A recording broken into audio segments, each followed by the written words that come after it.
Hello and welcome to Jewish History Lab. I'd like to take a few minutes following up on our discussion of the Acharonim to look at a period of Jewish history that I find, like most periods of Jewish history, absolutely fascinating. And that is the incredible explosion of spiritual and literary religious activity that occurred in the northern Israel city of Safed, pronounced in Hebrew Tzfat or Tzfas. This is a remarkable period of spiritual effervescence that emerged in the 1500s in the wake of the Spanish expulsion, and in fact, in many ways, was related directly to the Spanish expulsion. So let's have a look at it and some of the major thinkers that lived there and why this was so unusual. As we have seen on many different occasions, the rupture that occurred in Jewish history as a result of the Spanish expulsion and the subsequent Portuguese forced conversion, and then a slower migration under tremendous duress from Portugal, created this huge ripple effect in which the implications of that upheaval reverberated throughout the entire world, really, because at this point, Jews were not only extending throughout the Mediterranean basin and into Europe, but also across the Atlantic into the Americas. One particular group of refugees from Spain and Portugal made their way all the way back to Israel, which you would think is a fairly logical location, but we should recall that in the 1500s, Israel was still largely denuded of Jews. There was a very, very small, tiny Jewish population there. The Ramban, Nachmanides, had arrived in the late 13th century and had begun to revive the very, very tiny community that was there. And so there was remarkably few Jews living in Israel. And when they lived there, they were especially concentrated in the big city like Jerusalem. That was one of the major centers after the Ramban began to, revive the population there. Much less well known was this tiny town in Tzfat. It's a fairly high mountainous town and beautiful surroundings looking over the Galilee, but it received a huge burst of population as a result not of Jewish activity, but of the Ottoman Empire activity. Here you can see a beautiful map of the Ottoman Empire at its height, and the region of Israel was only recently conquered, and the Turks wanted to settle it with people who would be amenable to developing the economy. Jews were a very logical choice. The Ottomans openly welcomed the refugees from Spain and from Portugal, and in fact, even mocked the monarchs of the Iberian Peninsula for giving up what the Ottomans felt was such a valuable human resource. And so there were tax breaks that were built into the newly settled areas in Israel, and in particular in Tzfat, connected with the textile trade in particular. So a lot of Jews were attracted to Tzfat for business purposes, and then related to that, there was kind of an unusual sort of spiritual tourism that took place in Tzfat because of the large number of graves from the Mishnaic and especially the early Talmudic period that were found in the region and attracted a lot of Jews wishing to visit the graves of these holy sites. So this is in the 1500s. There is more and more Jews who are coming to Tzfat. They're coming not only for economic activities, they're coming because they have been displaced as a result of the Spanish expulsion, and they're coming also because of spiritual reasons in order to be near the ethereal atmosphere of Tzfat. And it is in this region where you have this explosion of interest in Kabbalah. Now, we should just take just a few minutes to talk about what is Kabbalah. The term itself means, can be translated as tradition. Literally, it comes from the verb lekabel, to receive, meaning in the sense of something which is handed down teacher to student, something which is received, as opposed to something which is kind of like logically developed. The roots of Kabbalah go back to the distant past. There are some mystical passages in the oldest parts of the Tanakh, the Hebrew scriptures, There are some fascinating early Kabbalistic mystical treatises that were written already in the ancient period, and we find some interesting experimentation with some of these mystical ideas. For example, in the Qumran community in the Dead Sea region. But one of the most fascinating and important works of the Kabbalah only emerged in the 13th century to public view. That is the famous Zohar. The Zohar is a huge work of Kabbalah, capitalizing on earlier works, and there is a certain amount of dispute, particularly between certain religious scholars and certain academic scholars as to the dating of this text. It is attributed to Rabbi Shimon Bar Yochai, which would put it already in the 2nd century of the Common Era, although most academic scholars and universities place it in the 13th century, being composed in Spain by a man named Rabbi Moshe de Leon. There are some interesting arguments for both perspectives, but what is known for certain is that the Zohar did not begin to circulate publicly in a known and outward fashion until the late 13th century. And it inspired a lot of thinkers in Spain and in Provence in particular, south of France, to develop new ideas of mystical appreciation of God and the universe. One of the sort of elements that derives from it perhaps most systematically is this tree of life, or Eitz Chaim. Here is the diagram shown here in a inspired by the model that is described by the Zohar, which essentially describes a series of 10 sephirot. The term sephirah is hard to translate into English. It may be related to the word sapir, which means like sapphire, like the gem. It may be related somehow to the word sphere, like we have in English, something which is, round on all sides.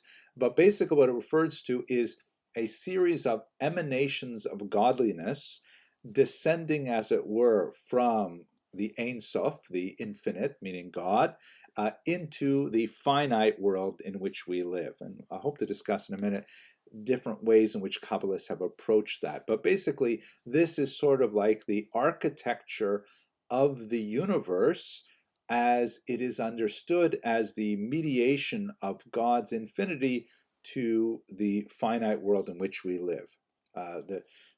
The terms all have various characteristics that are assigned here. Keter means the crown. Chokhmah Bina means wisdom and understanding, and we can translate these into English in different ways. But basically, Kabbalists were very interested in how the universe was structured, the impact this had on the human soul, what the human soul was all about.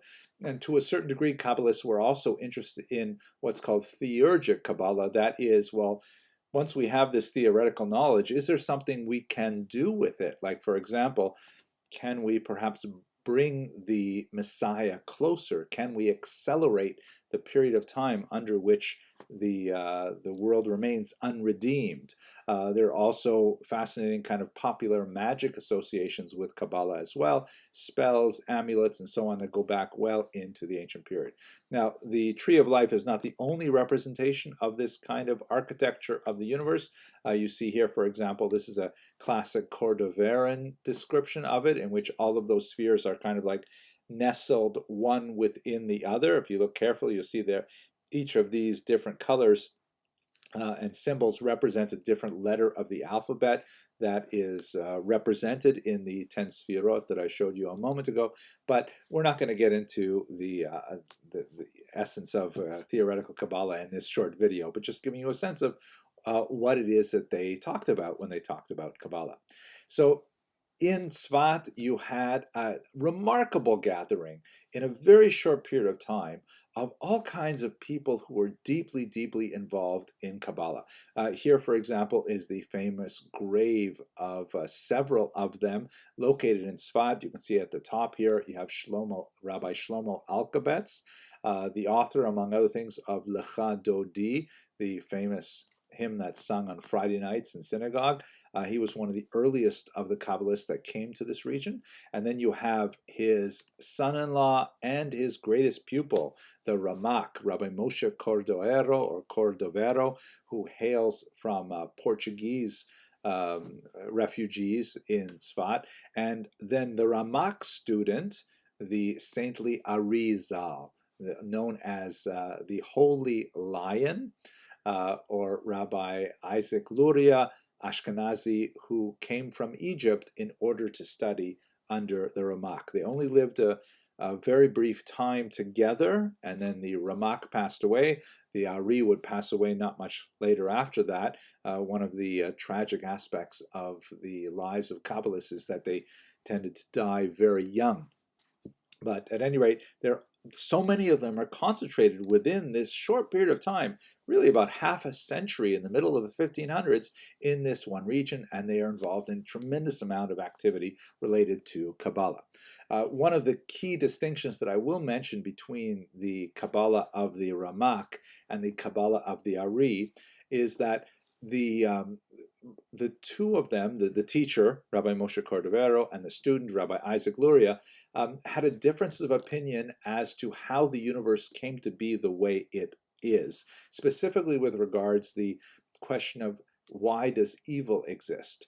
For the teacher, Rabbi Moshe Cordovero, evil was, as it were, built into the system, that it is a natural consequence of the way the Sfirot are designed.